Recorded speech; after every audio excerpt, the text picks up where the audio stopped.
오늘은 로마서 14장의 말씀을 통해 은혜와 진리를 나누겠습니다.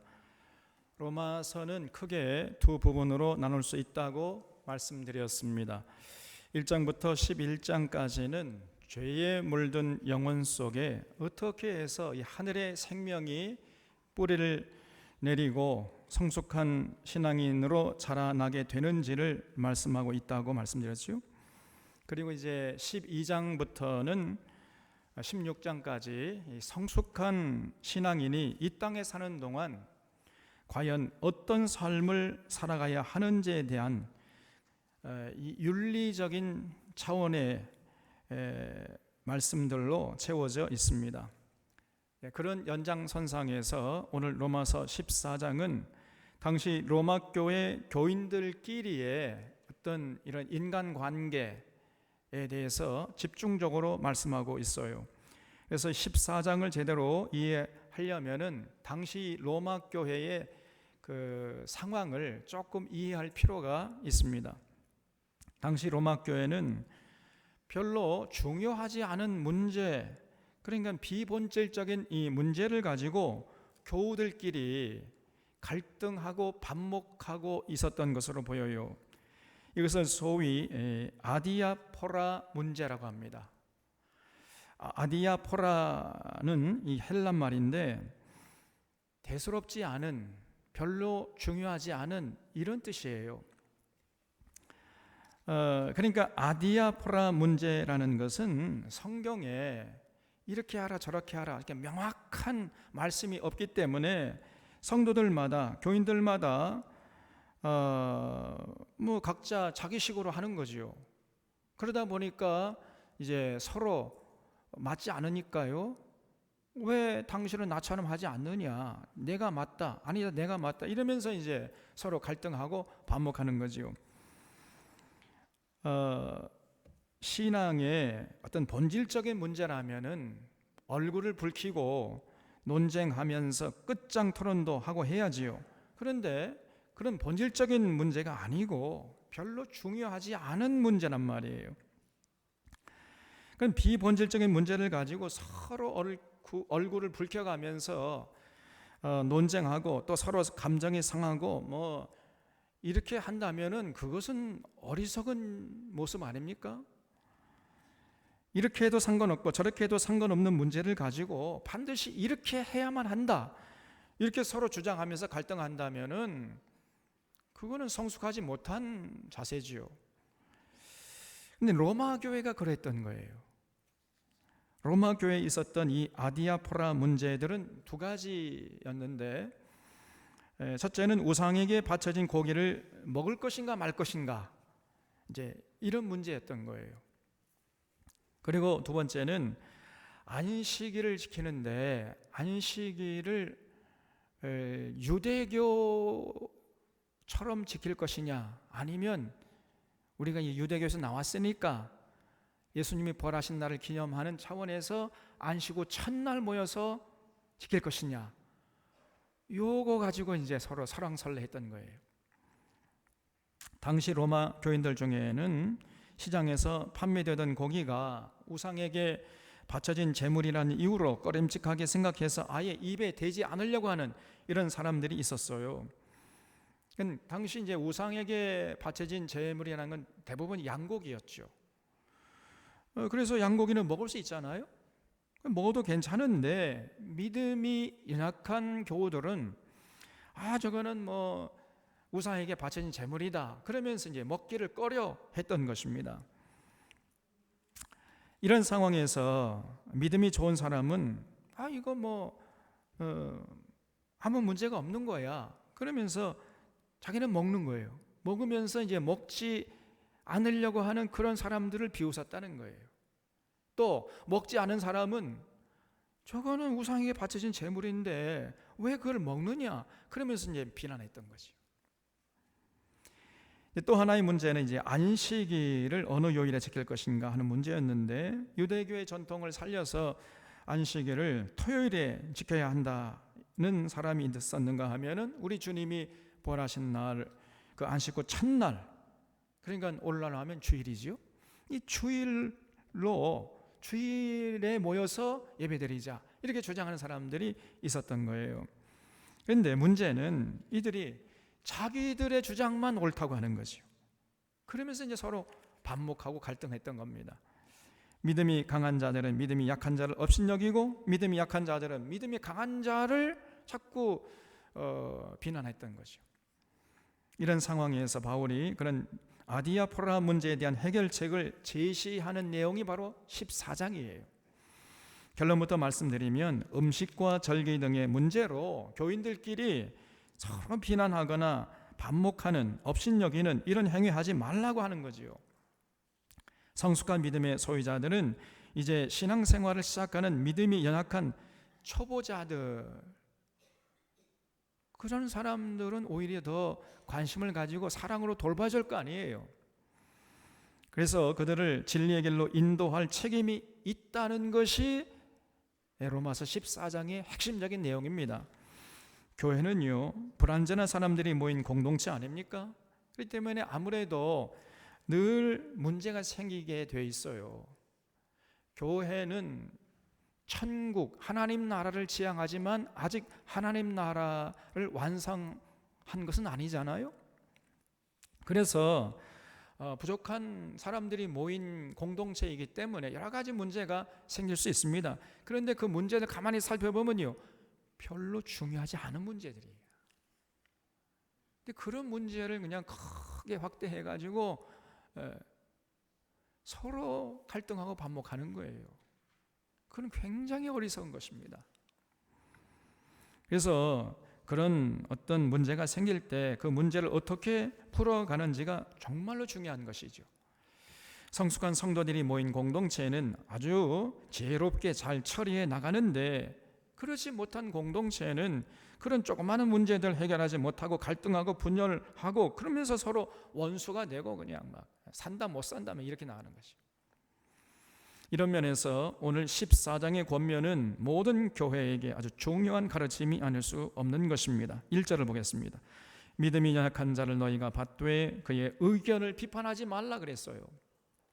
여기 비판하지 말라 할 때 비판은 디아크리시스라는 헬란 말인데, 이 말은 사실 비판하지 말라는 뜻보다는 비난하지 말라는 뜻이 더 가까워요. 여러분, 우리가 비판은 가능한 겁니다. 정당한 근거가 있는 지적, 이거는 가능한 거예요. 그건 비판이죠. 그건 비난이 아닙니다. 근데 비판과 비난을 우리가 구별할 수 있어야 돼요. 비난은 정당한 근거 없이 맞지 않는데 자꾸 주장하는 거예요. 지적하고. 그건 비난이죠. 그래서 여기서 이제 그의 의견을 비판하지 말라 할 때 여기 비판은 사실은 비난이란 뜻으로 해석하는 것이 적절합니다. 그래서 믿음이 연약한 자의 의견을 비판하지 말라, 이 말은 비록 믿음이 연약한 자의 의견이 좀 이상하고 경우에 맞지 않는다 할지라도 그걸 가지고 시비하지 말고 비난하지 말라는 거예요. 왜냐? 잘 모르고 있으니까.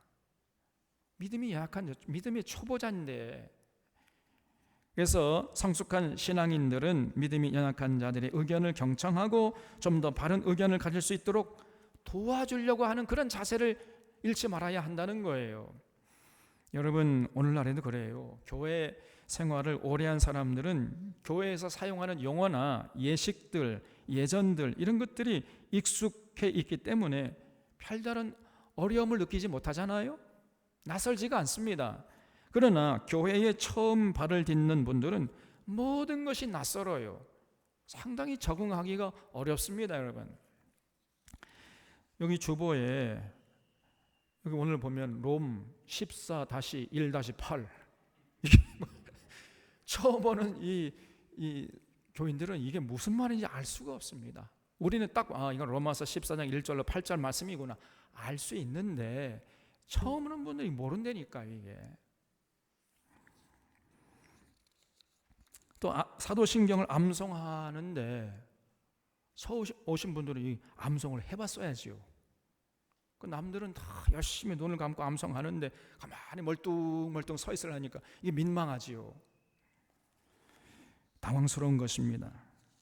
어느 분이 교회에 처음 나갔답니다. 그런데 그날따라 마침 설교 본문이 요한복음 6장 54절 이하의 말씀이었어요. 내 살을 먹고 내 피를 마시는 자는 영생을 가졌고 마지막 날에 내가 그를 다시 살리리니 내 살은 참된 양식이요 내 피는 참된 음료로다. 이런 본문 말씀을 듣고 이 사람이 기겁해가지고요, 야, 이 교회라는 것은 사람이 다닐 수 있는 곳이 아니구나, 이렇게 생각하고 그냥 도망쳐 나왔답니다. 이처럼 교회에 처음 나오시는 분들은 적응하기 어려워요. 그래서 기존의 교회들은 교회 용어나 예배의 예전 등이 익숙하기 때문에 별 어려움을 느끼지 못하는데 처음 나온 분들은 굉장히 어려운 것입니다. 그래서 성숙한 신앙인들은 처음 온 교인들의 눈높이에 맞춰주려는 자세가 필요한 거예요. 초보 신앙인들의 생각이나 의견을 경청해주고 그들의 입장을 배려하는 모습을 잃지 말아야 하는 것입니다. 그 좋은 예가 바나바 아니? 바나바가 이제 막 거듭난 바울을 예루살렘 교회에 정착할 수 있도록 그 사도들에게 일일이 데리고 다니면서 소개해주고 또 적응하도록 편의를 제공해 줬잖아요. 그래서 모든 교회가 이런 바나바 같은 사람들이 필요한 것입니다. 그래서 바나바 사역을 성숙한 신앙인들이 감당해 줘야 하는 것이죠. 그리고 처음 오신 분들은 스스로 적응하려고 노력을 해야 돼요. 잘 이해가 안 되고 모르는 것이 있으면은 가만히 있으면 안 됩니다. 가만히 있으면 뭐가 돼요? 가만히가 돼버려요. 그래서 적극적으로 모르는 게 있으면 주변 사람들이 물어야 돼요. 이왕 신앙생활하기로 했으면 좀 적극성을 떼야 하는 것입니다. 천국은 침노하는 자의 것이라 그랬어요. 무엇보다도 급한 것은 성경을 제대로 알아야 됩니다. 성경을 알되 통전적으로 전체적으로 알아야 해요. 그래서 우리가 믿고 의지하고 섬기려고 하는 하나님이 과연 어떤 분이신지, 어떤 생각을 갖고 계시고 어떤 성품의 소유자시고 어떨 때 기뻐하시고 그 하나님이 우리에게 무엇을 해주셨으며 우리가 어떻게 할 때 하나님이 기뻐하시는지, 이런 것들을 성경을 통해서 제대로 온전히 알아야 된단 말이에요. 그런 다음에 신앙생활을 해야 하는 것입니다. 그래야 신앙생활이 우리에게 유익한 것이죠. 그래서 반드시 신앙생활 처음 하시는 분들은 하루속히 성경을 공부해서 하나님을 올바로 알아야 되는 거예요. 그러면 그 일을 누가 할 수 있겠습니까? 목사님들만 해야 되는 거예요? 목사님도 바빠요. 누가 해야 됩니까? 여러분들이, 기존의 여러분들이, 성숙한 신앙인들이 그 사역을 감당해야 되는 거예요. 이 절에 어떤 사람은 모든 것을 먹을 만한 믿음이 있고 믿음이 연약한 자는 채소만 먹느니라 그랬죠. 이 구절을 오해하면 안 됩니다. 어떤 분들은 이 구절을 믿음이 강한 자는 아무 고기나 다 먹을 수 있지만 믿음이 약한 자는 채소만 먹는다, 이런 뜻으로 해석을 해버려요. 그래서 이 구절을 육식을 강조하는 구절로 생각하는데 전혀 그런 말이 아닙니다. 여기서 채소는 헬란말로 라카논이라는 단어를 쓰고 있는데 이 말은 야생 식물과는 반대되는 밭의 나물과 채소를 말해요. 다시 말해서 야생 식물, 이거 거친 식물이잖아요. 거친 음식. 그래서 채소만 먹는다 할 때에 이 채소라는 것은 거친 음식이 아니고 부드러운 음식이라는 뜻입니다. 그러니까 이 구절은 야생에서 나는 거친 음식도 먹을 수 있을 만큼 믿음이 강한 사람이 있는가 하면은 밭에서 나는 부드러운 음식만 먹을 수 있는 믿음이 연약한 사람도 있다는 거예요. 그래서 여기서 거친 음식이라는 것은 제사상에 바쳐진 고기를 말하겠지요. 대부분 아까 말씀드렸는데요, 양고기였어요. 그래서 그 양고기는 얼마든지 믿음이 강한 사람은 먹을 수가 있었는데 믿음이 연약한 사람은 꺼림직하게 생각해가지고 안 먹었던 거예요. 그래서 3절에 먹는 자는 먹지 않는 자를 업신여기지 말고 먹지 않는 자는 먹는 자를 비판하지 말라. 이는 하나님이 그를 받으셨습니다. 그랬죠? 그래서 여러분, 제사상에 바쳐진 제물, 그거는 뭐 먹을 수 있잖아요. 얼마든지 먹을 수 있습니다.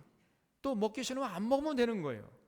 그러니까 먹어도 상관없고 안 먹어도 상관없고 아무 문제가 없어요. No problem. 이거는 이렇게 해도 괜찮고 저렇게 해도 괜찮은 것이란 말이에요. 근데 그걸 가지고 반드시 이렇게 해야만 한다, 이렇게 자꾸 주장한다면은 그건 어리석은 거지요.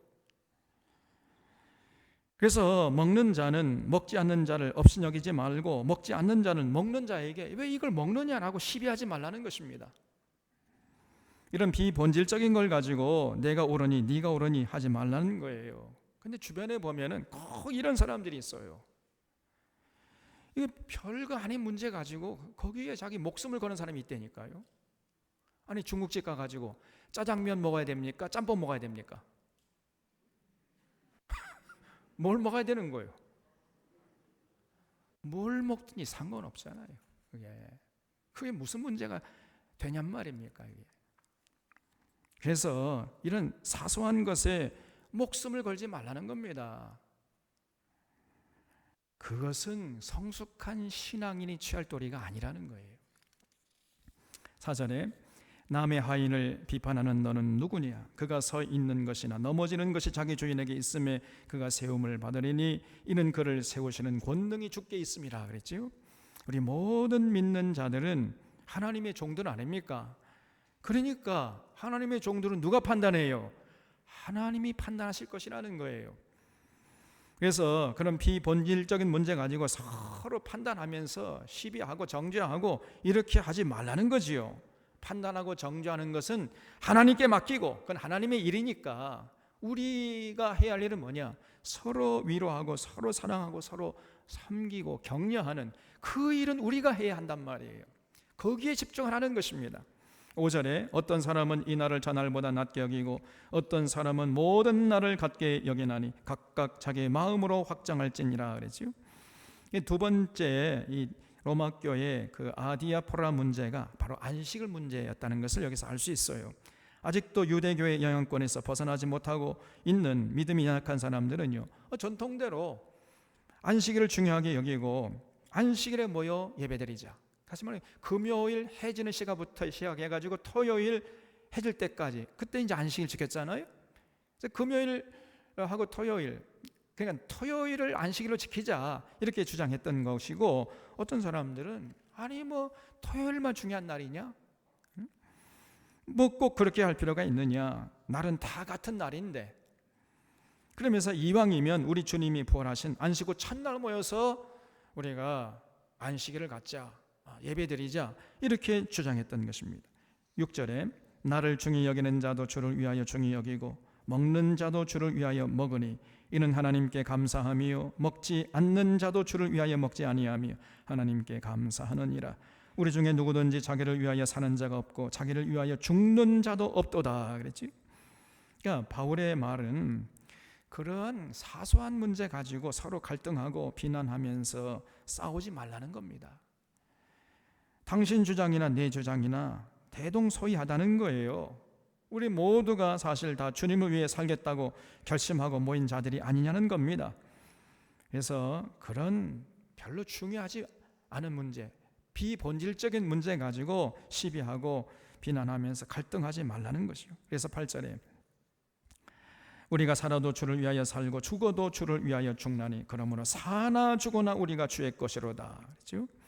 여러분, 모든 신앙인들은 정말 이 말씀을 기억해야 됩니다. 우리 마음판에 뼛속에 새겨야 돼요. 여러분, 예수 믿는다는 게 뭐지요? 이제 삶의 목표가 완전히 달라지는 것을 의미하는 것이죠. 전에는 나를 위해 살고 나를 위해 죽었지만은 이제는 주님을 위해 살고 주님을 위해 죽으려고 하는 것이에요. 그런 사람을 우리가 예수 믿는다고 하는 것입니다. 그래서 언제나 이런 자세를 견지해야 됩니다. 사나 죽으나 우리가 주의 것이다. 이런 자세를 잃지 말아야 돼요. 그래서 항상 이런 차원에서 생각하고 말하고 행동하면은 여러분 뭐 이런 사소한 문제점은 얼마든지 우리가 해결할 수 있고 뛰어넘을 수가 있잖아요. 그런 문제 가지고 서로 갈등하고 서로 뭐 손가락질하고 험담하고 이렇게 하지 않을 수가 있게 되는 거예요. 그러면 이제 교회가 평안하죠. 그리고 은혜가 넘치는 것입니다. 그래서 교회가 평안하고 은혜가 넘치려면 성도들이 성숙해야 돼요. 믿는 사람인지 안 믿는 사람인지 알 수 없을 정도로 그런 차원이 낮은 사람들이 모이면 언제나 교회는 울건불건하게 되어 있는 것입니다. 9절에 이를 위하여 그리스도께서 죽었다가 다시 살아나셨으니 곧 죽은 자와 산 자의 주가 되려 하심이라. 내가 어찌하여 내 형제를 비판하느냐? 어찌하여 내 형제를 업신여기느냐? 우리가 다 하나님의 심판대 앞에 서리라. 기록되었으되 주께서 이르시되 내가 살았노니 모든 무릎이 내게 꿇을 것이요 모든 혀가 하나님께 자백하리라 하였느니라. 이러므로 우리 각 사람이 자기 일을 하나님께 직고하리라 그랬죠. 그래서 결국 우리의 모든 삶은 이제 훗날 하나님이 심판하시고 하나님이 판단하신다는 거예요. 그래서 하나님께 맡기고 우리 할 일은 서로의 사소한 차이를 인정하고 존중하면서 살아가야 한다는 겁니다. 13절 그런즉 우리가 다시는 서로 비판하지 말고 도리어 부딪힐 것이나 거칠 것을 형제 앞에 두지 아니하도록 주의하라 그래서요. 여러분 이 말씀도요 정말 성숙한 신앙인들은 반드시 기억해야 할 너무나 중요한 말씀이 아닐 수가 없습니다. 어떤 교회 보면은요 교회 정관이라는 걸 만들잖아요.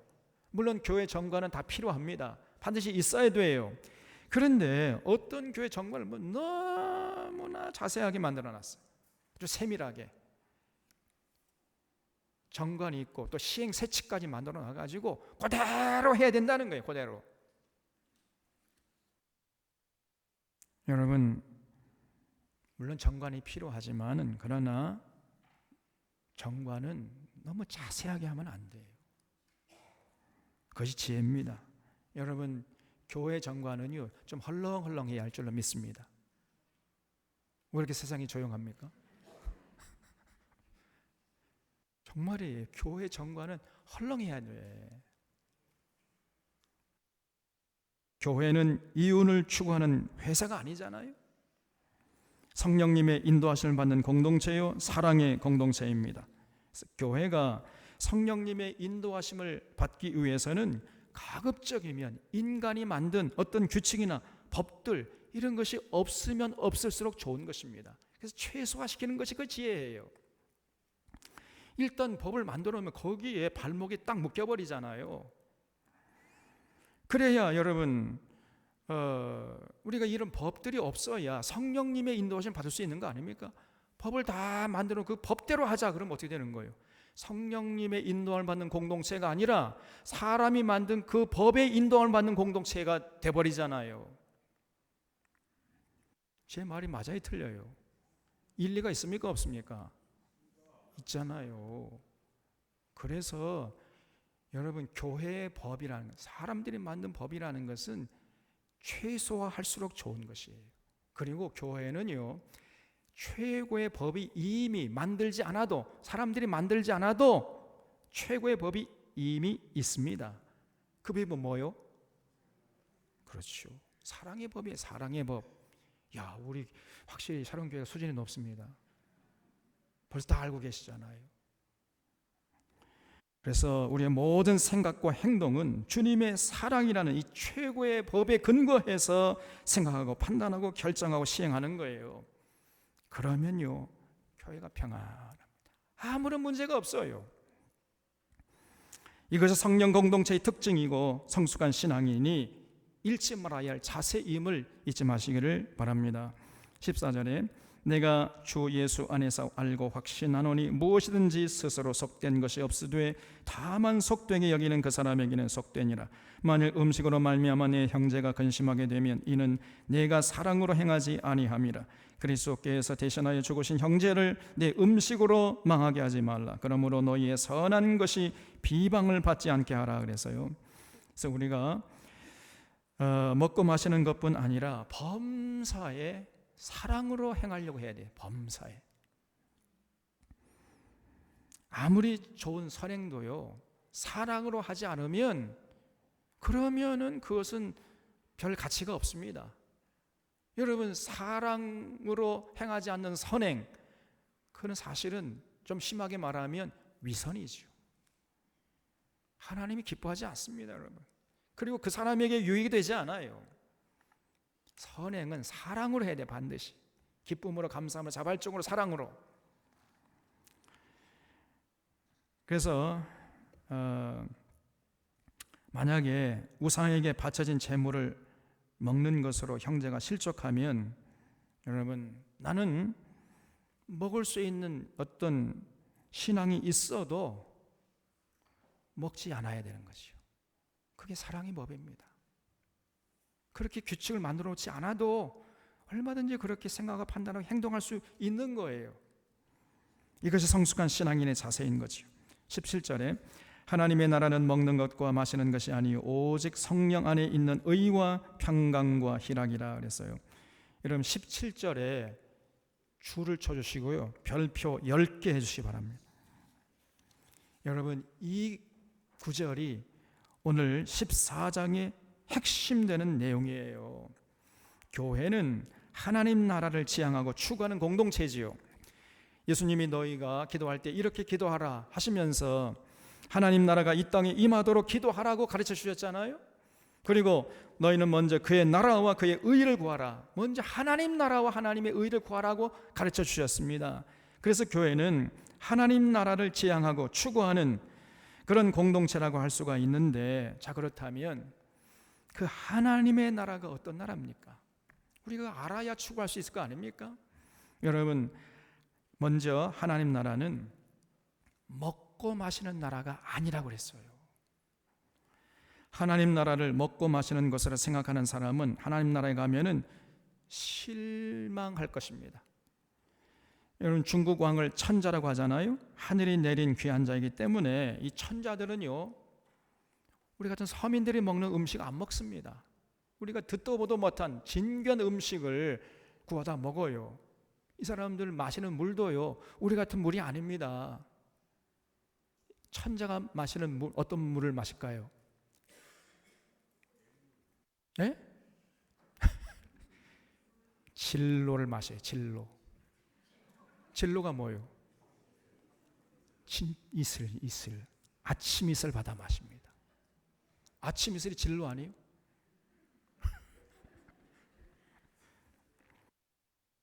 그런데 이렇게 날마다 산의 진미를 먹고 아침 이슬을 받아 마시는데도 천자들의 평균 수명이요, 여러분, 놀랍게도 40세를 넘지 못한답니다. 평균 39세래요. 왜 그럴까요? 마음이 평안하지 못하기 때문이겠죠. 언제나 불안한 것입니다. 여러분, 그 왕의 자리에 앉으면요, 그 왕의 자리를 노리는 사람들이 많기 때문에 언제나 불안한 거예요, 그게. 그러니까 기쁨이 있을 리가 없잖아요. 아무리 맛있는 음식을 산더미처럼 쌓아놓고 먹는다 할지라도 행복하지 못하고, 그러니까 그런 사람은 결코 하나님 나라를 맛보고 누릴 수가 없는 것입니다. 여러분, 최고급 레스토랑 가가지고 칼질을 한다고 해가지고 행복합니까? 괜히 성인병만 생겨요.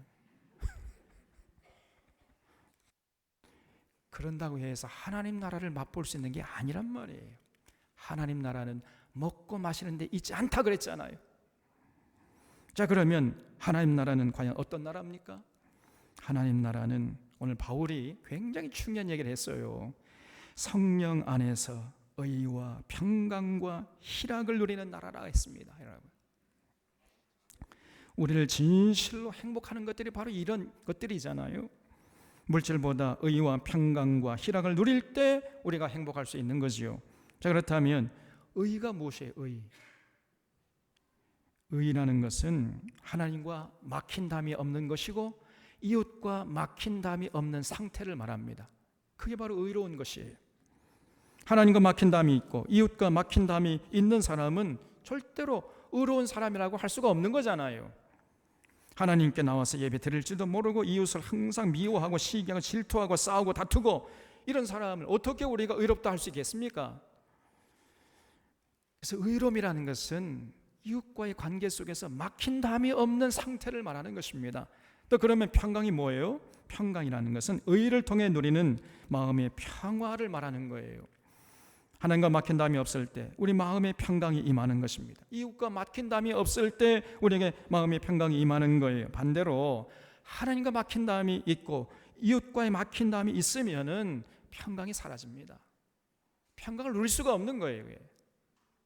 여러분 오늘 가서 이렇게 우리 성가대원 찬양대원이 한번 싸워봐요.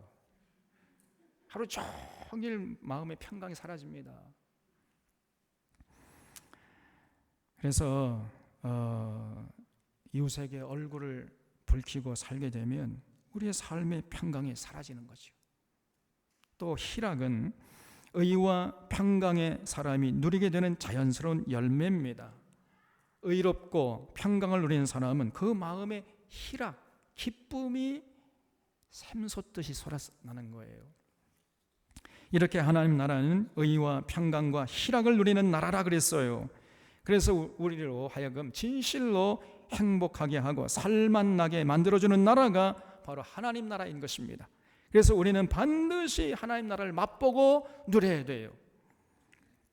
자, 그렇다면 이런 하나님 나라를 우리가 어디에서 어떻게 해야 누릴 수 있는 것입니까?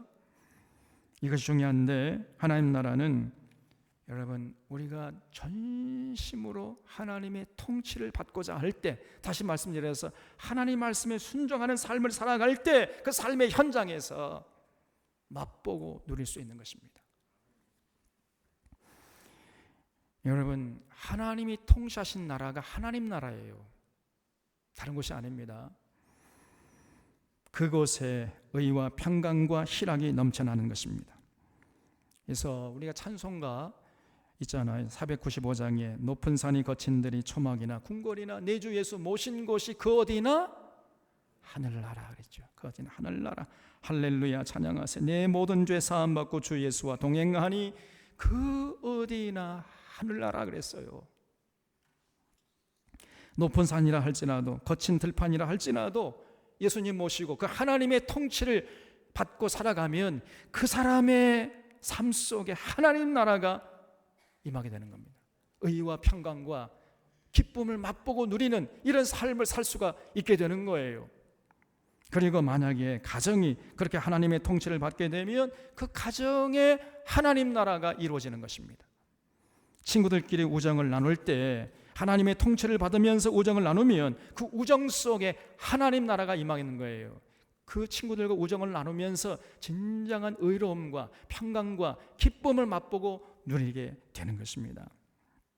그러면서 참 행복한 삶을 살게 되는 거지요. 그래서 하나님 나라는 장소 개념이 아니고 통치 개념이에요.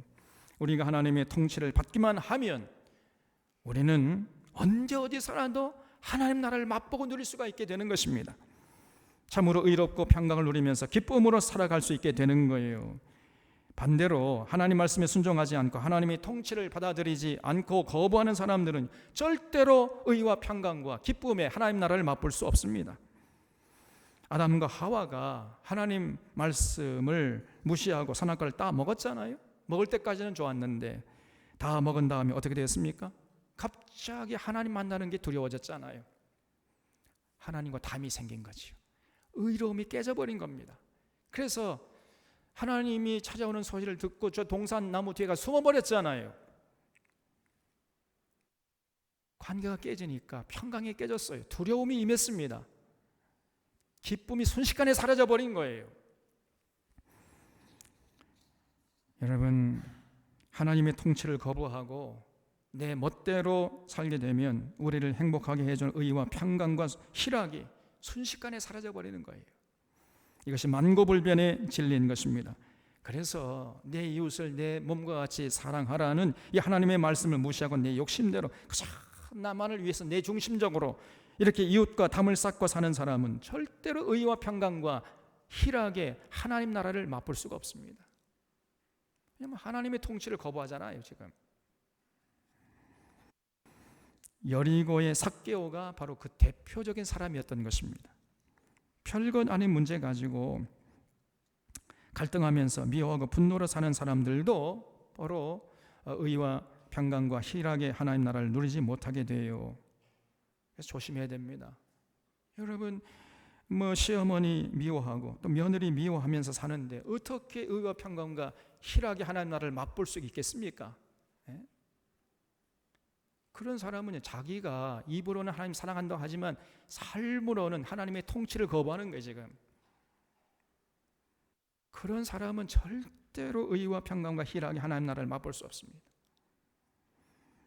직장에서 동료들을 늘 경쟁 상대로만 보고 자꾸 담을 쌓고 그러면서 서로 시기하고 질투하고 그냥 억누르려고 하고 폄훼하고 이렇게 살아가는데 어떻게 그런 자가 하나님 나라를 맛볼 수가 있단 말입니까, 여러분? 그래서 하나님 나라를 누리지 못하게 하는 이런 모든 담들 우리가 살펴보고 빨리 허물어야 돼요. 스스로. 이것이 성숙한 신앙인의 삶의 자세입니다. 그래서 지금 바울의 권면인즉슨 성숙한 신앙인은 언제나 하나님 나라라는 관점에서 생각하고 말하고 행동하라는 거예요. 의와 평강과 희락을 깨면서까지 무슨 일 하지 말라는 것입니다. 언제나 하나님 나라의 관점에서, 다시 말하면 의와 평강과 희락을 유지하고 더 풍요롭게 하는 차원에서 생각하고 판단하고 말하고 행동하라는 거예요. 그러면은 인간관계가 원만하죠. 아무런 문제가 없습니다. 언제 어디 가서 무엇을 하든지 간에 사람들에게 인정받고 칭찬받고 존경받고 하나님께 영광 돌리면서 하나님의 거룩한 도구로 쓰임받으면서 살 수 있게 되는 거지요. 그런데 성숙하지 못한 사람은요, 의와 평강과 희락이라는 하나님 나라 차원에서 생각하지 않아요. 그저 감정적인 차원에서 생각하고 말하고 행동해 버리는 겁니다. 자기가 지금까지 살아왔던 그 전통적인 습관이나 또 가치관에 입각해서 말하고 행동해 버려요. 그러니까 아무것도 아닌 것 가지고 서로 시기하고 비난하고 헐떡고 하는 거지요. 여기에서 문제가 생기는 겁니다. 여기에서 그 사람의 삶의 질이 결정돼 버리는 거예요.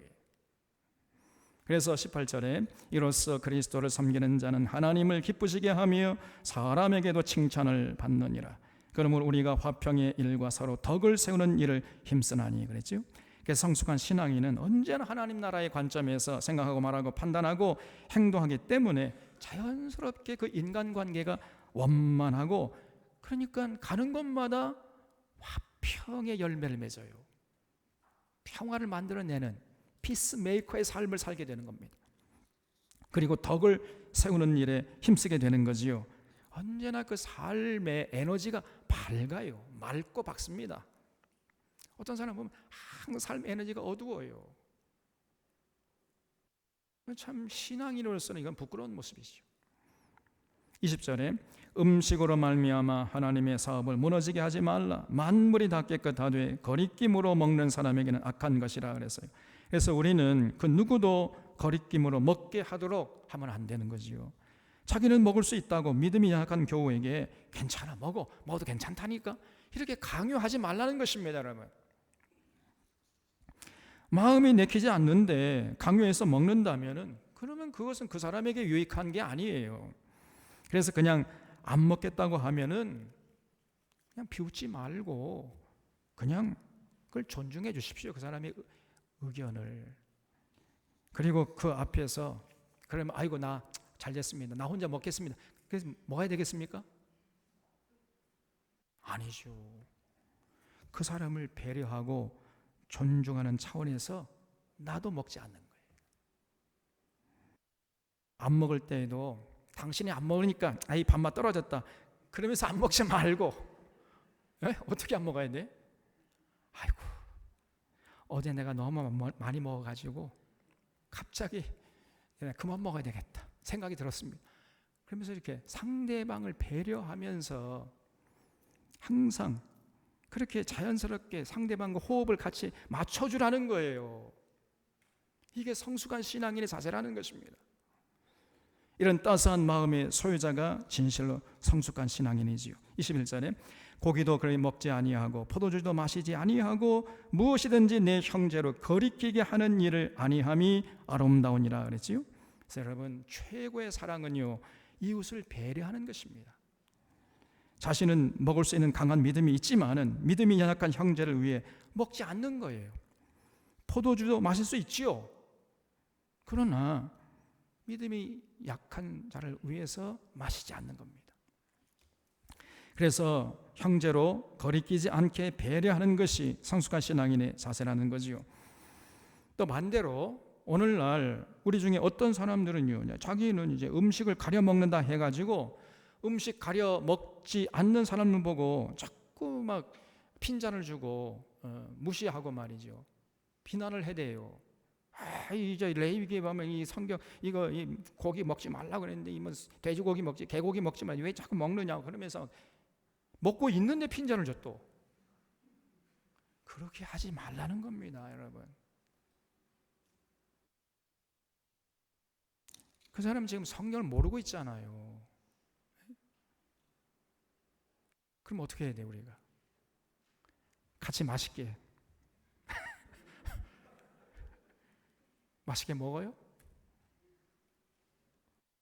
그때 한번 맛있게 먹어줘요. 그러면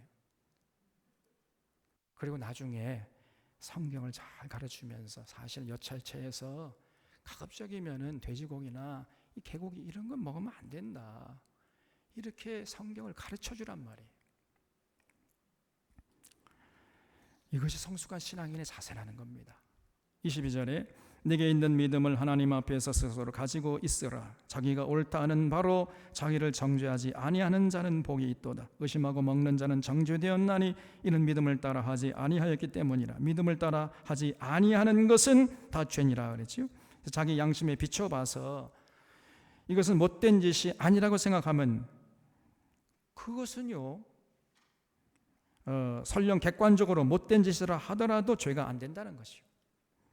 쉽게 말해서 몰라서 하는 못된 짓은 죄가 안 된다는 겁니다. 그런데 이게 죄인 줄 알면서 거리낌으로 하는 것은 그 죄가 되는 것이죠. 그래서 양심에 거리낌이 없이 사는 사람이 복된 사람이라는 거예요.